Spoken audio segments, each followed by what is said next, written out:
What's up, Spikes? We're back. It's been a long time since we've been in the studio for a Spike on the mic, but that's exactly what we're doing today. We have a really cool topic to cover today. You might have noticed, I'm not sure what order we're going to release these in, but we are about to today record some gameplay using some fairly unorthodox decks. What specifically makes them unorthodox is that we are kind of deviating from the rules in some pretty creative and interesting ways. So we wanted to talk about just why we're doing that. If you want to do that, how you can manage that, and a little bit of other pitfalls to avoid, you know? Well, right after this, we're going to be back with talking about Rule Zero and how it can work for you. Use code SPIKEFEEDERS for 5% off at face-to-facegames.com. You can shop face-to-face games in US dollars, Canadian dollars, or even euros, and they'll ship just about everywhere. That's code SPIKEFEEDERS at checkout at face-to-facegames.com to help support the show.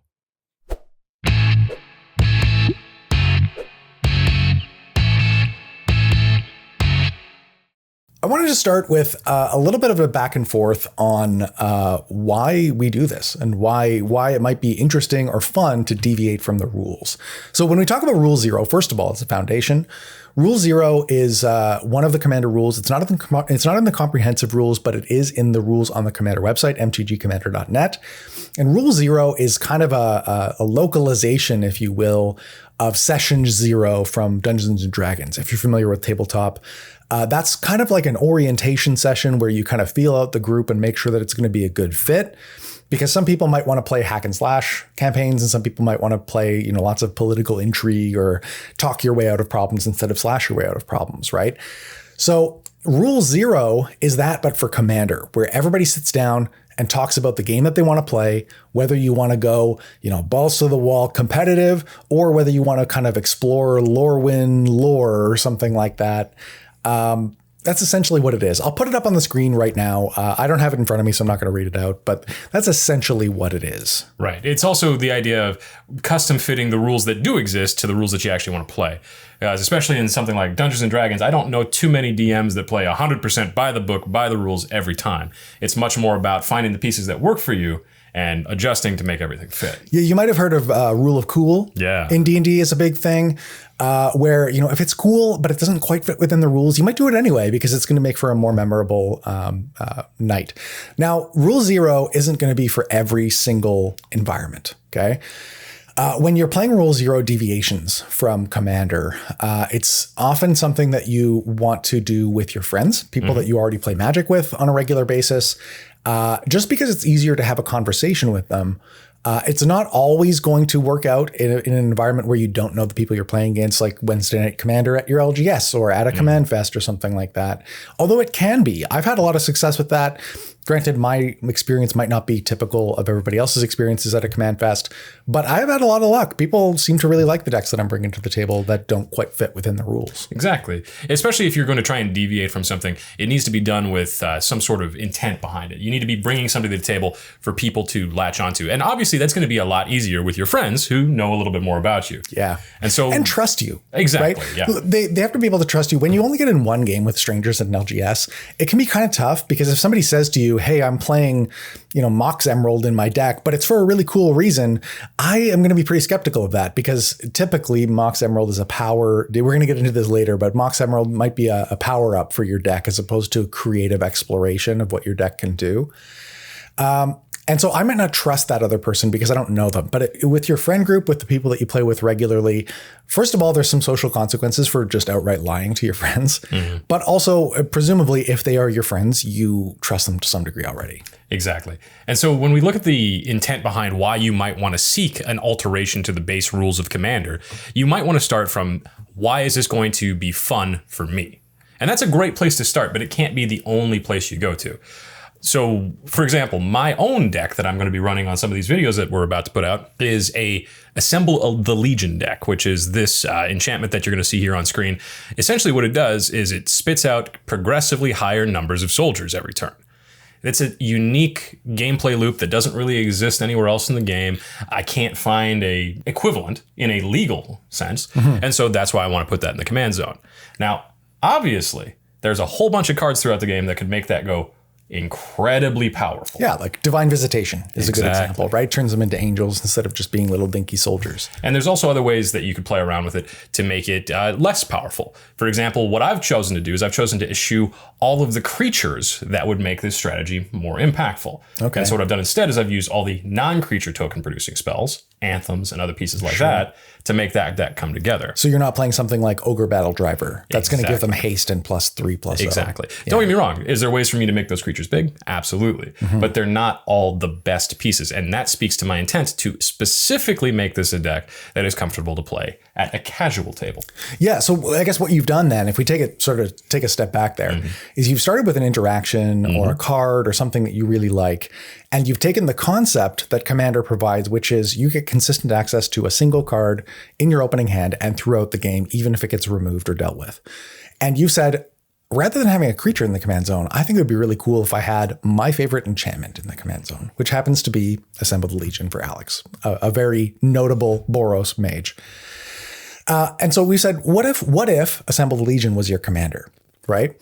And some of these things are going to be really busted. If you were to say like, my favorite artifact is Sol Ring, it can be kind of tough to sell that to people because it's pretty obvious that when you pick like an extremely powerful card or an extremely efficient card or something that's going to accelerate you in the game, it's pretty tough sell to say, I'm looking for a creative and different experience and not just, I want to win more, so I want consistent access to Sol Ring. Right. So this is a really important distinction. Right, because in that case, your intent isn't being communicated as this is for my own and everyone else's fun. It's exclusively communicating this is for my own fun. Yeah. So we've taken Assemble the Legion. We've assigned a color identity to it, which is Boros. I assume. It's Boros. Yeah. And so it follows regular commander rules, except it's not a creature. And specifically not a legendary creature. Right. So we've got the same constraints that you would have on deck building in terms of cards that you can include in the deck. And it behaves the same way in that if it gets removed, it costs 2 more to cast. It follows commander tax rules, follows the replacement effects for going to different zones, all that kind of stuff. Exactly. Basically, we've just added the commander property to that enchantment, and it works out pretty good. Yeah. So, have you had any difficulty playing the deck? Actually, I have. This is actually a deck that I played for the first time at Command Fest Richmond, and I actually played with a lot of people that I didn't know for the first time with it. And one consistent thing that I found is when I explain the deck as being, this is a go-wide deck that does not contain any creature cards, everybody's ears perk up because that is something that's you and unique and different. And that's part of why when we talk about starting from intent, it should be something that hooks people in. Sure. Makes them interested in what did you build then? And so I explain this deck is basically just things like Captain's Call, Call to Arms, pieces like that, along with a bunch of anthem effects that is going to try to flood the board and attack as often as possible. You make me lose the game by wrathing more than twice. Fair. So that's the whole layout. And if you say things like that, people tend to not only get an idea of what they can expect from you, how they can expect to defeat you, and what they can expect to interact with throughout the game. And that kind of ties into one of our previous discussions when we talked about the 4 Ps of setting good gameplay expectations. I think it's called the Roadmap to Better Commander Games. Yeah, we'll have it up here. But that's a really concise way to, first of all, hook people in and say, this is going to be something you want to play against. But then also, these are some realistic expectations for what you're going to see in the game when you play against me. Right. So I think that's a really good practice. Right. And it speaks to something that we talked about in there is the difference between expectations and outcomes. Right. Because if I set up this expectation that there's not going to be that many creatures for them to deal with, if I set up an expectation that, oh, no, it's not that kind of Assemble the Legion deck, like you might hear, for example, Urza or something like that, people tend to get an expectation based on the words you use. And if the outcome that they see is something completely different, or for example, if somebody casts 3, 4, 5, 6, 7 wraths against that deck and I somehow still win, and it's not a grindy game fest where I've earned the win through other means, people will rightly be pretty annoyed with me. Yeah, if you say like, I'm playing some banned cards in this deck and you're playing like a mono green, I don't know, Omnath, Locust of Mana or something like that, and you see like turn 2 Raphellos, and you're like, this is a problem, you know, like I'm deviating from the rules to accelerate my plan and just make this deck really, really powerful. What it does is it creates that distance between expectations and results by saying, I'm expecting to play within the confines of the rules, and you, without talking to me ahead of time, I mean before game night, not at the game, I wasn't able to adequately prepare because I wasn't allowed to put super powerful cards in my deck. And now it's too late because I'm already sitting at a table ready to go. Right. It creates a level of asymmetry that is not typical, especially in places like LGSs. Yeah. Now we can talk all day, all night about power level, and we've got a whole other video on that you can go watch. But basically, people expect to know what's coming up, have a plan for the typical strategies that exist in Commander. And most of the time, if you're using Rule Zero cards, whether it's ban cards, cards that shouldn't be in the command zone, altering color identities of things in the command zone, you're setting up a situation where people feel that you have access to a tool that they don't have. Exactly. And they didn't have an opportunity to prepare for. Yeah. So like, as an example, one of the decks that I'm going to be playing in this game is, it's the Ozolith is the commander. I really love the artifact, the Ozolith. So I started out by saying, I love the interaction of putting a whole bunch of counters on the Ozolith, like death touch counters and lifelink counters, and then +1/+1 counters and everything you can load it up, and then animating it and swinging in for damage as though it was a creature. So I took a look at that and I said, what can I do to build a deck with that as the main idea? And the problem that I ran into was every deck that I could think of that didn't have consistent access to the Ozolith in the command zone, it played out either very linearly, or I felt like I was doing something that was like just strictly worse than I could have been doing. Like if I had picked a different commander like Najeela or something like that, there's just like other Najeela things that I can be doing that are like more efficient, more satisfying, and more fun. But the second I thought to myself, why don't I just put it in the command zone? And then I always have access to it as my commander, and I'll build a deck that's centered around animating it as opposed to finding it and animating it. So it can play a whole bunch of stuff with counters and all that kind of stuff. I don't have to worry about any secondary synergies.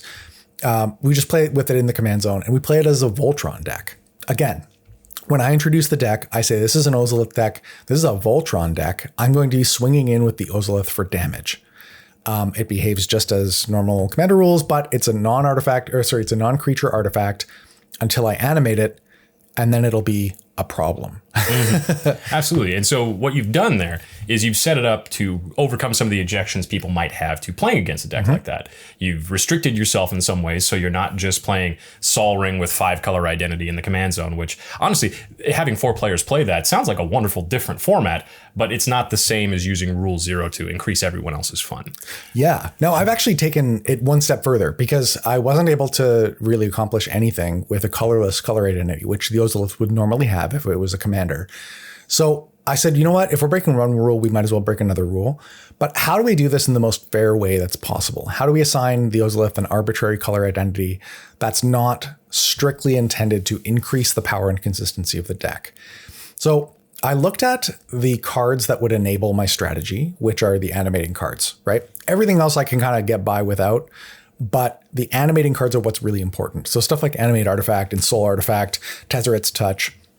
I looked at all of these cards and they were all either blue or black. So or really more accurately, blue or Dimir. So I said, you know, why don't we start with Dimir as a starting place? We'll build a deck and see how it plays out. And that was actually just before Streets of New Capenna came out. And then we started seeing spoilers for Streets of New Capenna, and we saw counters like crazy, tons and tons and tons of counters coming out of, and different kinds of counters, specifically shield counters. Right. There was like more things that made flying counters, all that kind of stuff. And I said, well, maybe I make it Esper. You know, it would be a reasonable thing to do. I take advantage of white counters and stuff like that. But I actually held back on that. I didn't want to make it Esper because I didn't want it to seem like I was just picking and choosing whatever I wanted to sort of cobble together a really good, perfect deck list. I still wanted the feeling of having to build under a constraint that color identity is intended to be. So rather than saying, oh, this is 5-color Ozolith or this is Esper Ozolith, I took the narrowest color identity that would enable the strategy, which in this case was Dimir. And I think that's an important thing, because if you show up and you say, hey, I've put together this Assemble the Legion deck, it also runs green, so I can have Doubling Season and Parallel Lives and Crater Hoof Behemoth, all of a sudden that's a much harder sell than what I've already put together. Yeah. And so leaning in to the restrictive nature of Commander, because realistically that is what Commander is. It's just deck building restrictions that are easy to understand. Yep. Using that in practice to inform a Rule 0 built commander deck is going to be a lot easier of a sell than this is basically just a vintage deck. Yeah. And so like there's a bunch of different things that you can go with. It doesn't have to be like putting a non-typical permanent in the command zone or something like that. It could be maybe you partnered two things together that weren't intended to be partners, like the brothers Yamazaki. Or the Meld Angels from Eldritch Moon. Yeah. Gisela and Brazella. I don't know. They flip over and they're horrifying. Yeah. But that's exactly the kind of thing that we're talking about here. Is like the sky's the limit. That's one thing that you can do. You can do partners. You could do, playing banned cards. I know Olivia, as an example, has a Liliana deck that runs all 4 of the demons that Liliana interacts with in the lore, but Griselbrand is banned.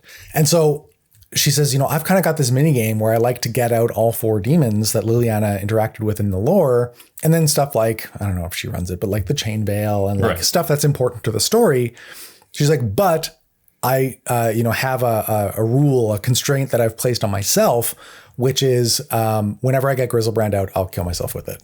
That seems great. So like, I'll just keep paying life with Griselbrand until I'm dead. Yeah. And it's like fine because, the deck isn't like great otherwise, but for certain people, that sort of lore connection of I get to play Liliana with all of Liliana's demons, or I get to play, I don't know, maybe some important stuff to do with like the Guild Pack storyline and playing Gates or something like that. There's like interesting, flavorful stuff. I know Ben Wheeler really likes to play multicolor commanders, but play them as monocolored versions of commanders. Right. Like I know he had a mono white Golos deck before Golos was banned. He's playing Yorion, whatever the Azorius bouncy birds. One. Yeah. But he plays it as it's mono blue, but he plays the white legendary land that reanimates stuff. That's Emiria the Skyroad? Yeah. Yeah, okay. So how does he get the planes? He doesn't. What? He magical hacks it. Oh. The deck is certified sweet. But again, it's like it's a constraint that he's placed on himself, right? It's an additional and obviously these examples aren't necessarily strictly Rule 0 things. They're just illustrative of the type of mentality that you should be trying to get into when you're looking to build something that is going to resonate with people in Rule 0. Yeah, because what it is when you're deviating in Rule 0, when you're trying to make like a resonant or an interesting experience for other people, is it's going to be a lot more appealing to other people when it's a creative exploration of what's possible in Magic. And this is like something that really resonates with me personally. This is why I play Commander and not other formats, is because the card pool is big enough that I can explore and do things that are not possible in other formats, right? Like if I want to be able to do something, there is probably a combination of cards that will allow me to do it. That is like my MO for playing Commander. Right. You've always been very creative, whether it's Aether Lich or Bears and Cars or whatever else. I see that in you quite a bit. And the thing that I would suggest to folks that are looking to get that kind of experience, that are looking to get a deck off the ground or into a game that doesn't have the simple, straightforward setup to it, is think about the type of deck that if it sat down across from you, you'd get excited to hear about, that you'd want to have a deck tech for it, that you'd want to learn more about it and try to start from that. Because if you just start from, it would be really, really cool to cast Craterhoof Behemoth on turn 2 with 45 elves. Yeah. I don't think anybody's going to go for that. Yeah. But if you're like, oh, I have this really cool interaction that I heard about, but it's a really specific thing and it requires a whole bunch of pieces to go exactly right. Sometimes you can like break the rules a little bit to make it a little more likely for it to happen. Like one of my favorite things to do is, or one of my favorite things that I've heard of that I really want to do is play Bloodchief Ascension with Mnemonic Betrayal, which is the Dimir. It's a sorcery. It basically exiles everybody else's graveyards. It lets you play from them for the turn from the exiled cards, and then it puts them all back at end of turn. Okay. So when they go back into graveyards, they trigger Bloodchief Ascension, even though they're going from exile and not from anywhere else. And so you can just kind of boom everybody by just like not even doing anything with the Mnemonic Betrayal. You can also do it instead of Bloodchief Ascension. You can do it with Sir Conrad, a bunch of other stuff like that. So that might be a situation where I want to play like Sir Conrad as my commander, but I want to play it Dimir instead of mono black. But you might only be Dimir specifically from a mono. Yeah, it could be like, I only splash blue for this one card, exactly. Rather than taking advantage of mill cards and all the stuff that blue would give you access to. And there's other ways you can break the rules as well. Like, for example, one of the decks that's coming today is Jerry's Behemoth. The Behemoth. The Behemoth. That's with a T. Anyway, what it is it's a Battle of Wits deck. Mm-hmm. And by the rules of Commander, you're only supposed to have 99 cards in your library, or 98 if you're playing partners or whatever. Yeah. And so it just couldn't function. So instead of it not functioning, we just said, sure, Jerry, bring 250 cards. You have to shuffle it. Yeah. And that's the show. There's all sorts of little things like this that if you can explain to yourself first and then to your friends, why are they going to have fun? You can make these sales, because ultimately that's what a Rule Zero ask is. You're trying to sell other people on the experience that you want them to have with your deck. Mm-hmm. And that's going to come with objections. Anybody who's ever done sales will tell you the number one thing about sales is overcoming objections. Mm-hmm. And that's not to say that, oh, Jim, you shouldn't play that. Well, I'm going to play it anyway. That's not overcoming an objection. Overcoming an objection is, Jim, I'm uncomfortable with the idea of playing against the Ozolith. Mm-hmm. And that's when you get curious and ask questions like, really? What makes you uncomfortable about it? Or, you can just accept that not everybody's going to like it, right? Like you would never bring my Rule Zero deck as my only deck to a game night. Never. And I mean, I've got my hard boundaries too, right? Like if somebody brought me a deck and was like, hey, I want to play this, but it's all like silver bordered uncards and it's going to make the game really goofy, and I brought a Nerf gun and all that kind of stuff, I'm not really interested in playing that. That's my personal feeling on it. But one thing, the first way that you can kind of sell it to your group is as like a modifier on game night. So you can say like, tonight we're going to play 2v2, or tonight we're going to play Emperor, or tonight we're going to play Plane Chase, or Arch Enemy or something like that. If your playgroup is receptive to things like that, then they'll probably also be receptive to, hey, what if we did any creature can be your commander, mm-hmm. or any legendary permanent can be your commander, or something like that. You can kind of suggest it as a modifier for existing gameplay. Mm-hmm. It puts everybody on the same footing, mm-hmm. and it allows you to explore and flex your deck building skills like this a little bit. Mm-hmm. After that, I found once you play a few times, you can kind of get a sense for what decks play like a regular deck. Like this Ozolith deck, it plays like a Voltron deck. Mm-hmm. You just kind of like accrue a little bit of value at the beginning, then you cast your big commander, and then it's a problem, and then somebody removes it and you lose or whatever. Yeah. That's like how Voltron plays, right?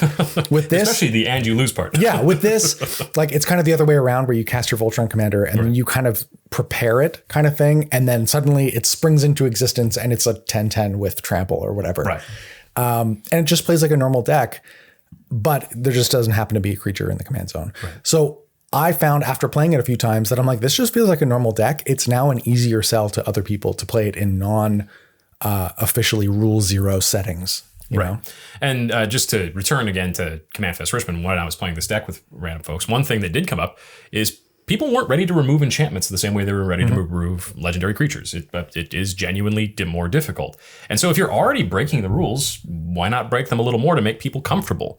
For example, one game that I played at Richmond, my Assemble the Legion was actually a 3/3. When I played it on the battlefield, it behaved like a 3/3. It could attack, it could be removed, it got swept if it got swept by Wrath of God. And that was a way to help make people feel comfortable with it. Mm-hmm. So don't hesitate if someone gives you a suggestion or tells you, hey, I just don't have X for this, or I have no idea how to deal with Y. You might as well keep breaking the rules if you're already breaking them. Sure. And yeah, again, because it's not with the intent to optimize what your deck is doing to win faster. It's more just like a creative exploration of what Magic has to offer. Mm-hmm. So, yeah. And don't get me wrong, if you want to set up something that is competitive, that is high power, if you want to have 5-color Soul Ring in the command zone night, that's great. Just make sure you talk to everybody about it ahead of time, because as much as asymmetric gameplay can be fun, it's usually only fun if everybody knows what's going on as you go into it. And like big fan of No Bandless Commander, actually. Mm-hmm. Like shout out to all the folks out there that play NBC Commander, or NBL Commander? Sure. Ban list? No. Don't you mean Canadian Highlander? But they, love No Bandless Commander, mm-hmm. but also, you could play if you wanted to, deviate from Rule Zero on the side of not paying attention to the ban list. You could say like maybe everybody gets to play one banned card. Sure. Right? Everybody gets to pick one. You see tons of gameplay where people are like, I just really, really, really want to play like Caracas, or I really want to play gifts ungiven, or I really want to play all of these cards that people like playing, but happen to be on the commander ban list. Absolutely. So, and ultimately, I think one of the bigger messages here is the only quote unquote commander police that exist are the people that sit around your table. Yeah. They're the only people that you need to agree on are with the 4 people that are around you.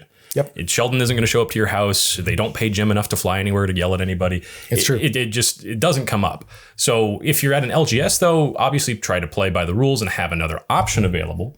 But don't get hung up on, maybe they say no, or, no one's going to let me have this. Not everybody will. It is partially your job to convince people why it's acceptable and understandable. And that's why you want to go into things prepared for how to talk about it. Mm-hmm. So just like we said at the start, have a few short sentences about what your hook is, what the intent behind the deck is, and what they can do both to experience the deck and how to stop it, because people generally aren't going to sign up to lose games. Yeah. And I would toss this out there. If you do see me at an event, right? Because I do go to events sometimes.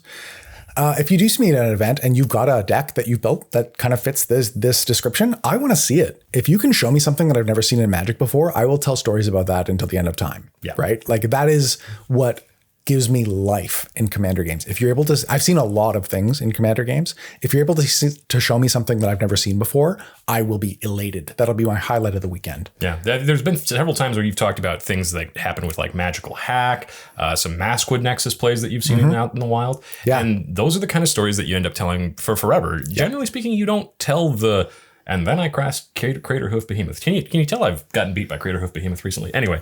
I actually really don't like Crater Hoof Behemoth. That's maybe a hot take for another day. But. Anyway, long story short, there are ways to get this done. I think people get it in their heads that because there is a lot of effort and a lot of forethought that has to go into successfully playing a Rule Zero deck, that means it's impossible. And I just don't think that's the case, and it hasn't been my experience. Now, again, as Jim said earlier, being a content creator, being somebody that is quote unquote known by people, that does make things easier. I'm not here to pretend that it doesn't. But there are ways that you can approach that conversation, even with strangers, that can make it a more acceptable thing. So long as you're willing to be as flexible as you'd like other people to be. Yeah. I don't think that you're going to find that everyone all the time is antithetical to the idea.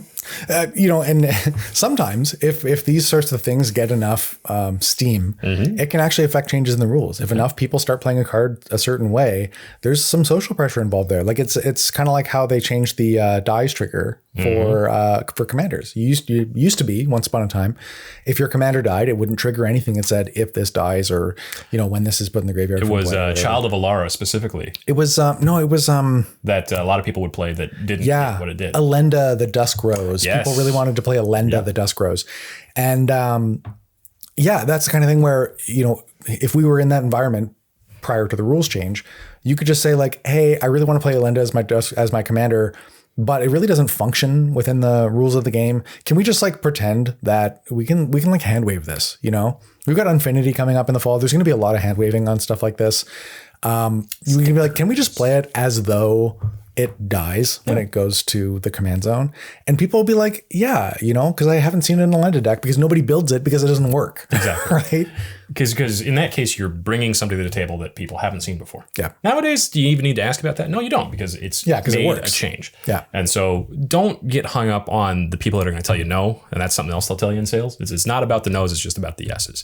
And frankly, if you start finding people like that, I would recommend trying to get into play groups with them and play outside your LGSs, because generally speaking, people that are flexible like that are generally more fun to play with, in my opinion. Now, that isn't to say that if you've got a strong preference like Jim hating, Infinity cards and Nerf guns and all that kind of stuff, that doesn't make him a bad person. It just means he's got preferences. And that goes for everybody. Everybody's got preferences. Exactly. Yeah. And so next time you're out there and you're sitting down to brew and you say to yourself, wow, it'd be really cool if, try to finish that sentence if you can with the most restrictive, most interesting way of expressing that X. Yeah, I think it's a really good way to tie a bow around it. Yeah. But if you have problems with this, let us know. If you have success with this, especially let us know. If you have other questions or things that you want us to talk about, get in the comments about it, get on Twitter about it. But most of all, if you need any cards for these, make sure you check out our sponsor. It's face2facegames.com.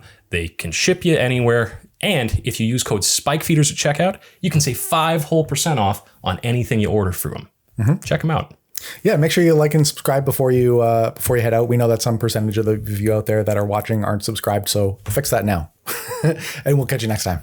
Bye. Hey, thank you for checking out the Spike Feeders on YouTube. If you're not subscribed yet, make sure you hit that subscribe button before you close the window, or you can click on this link to check out our other great videos.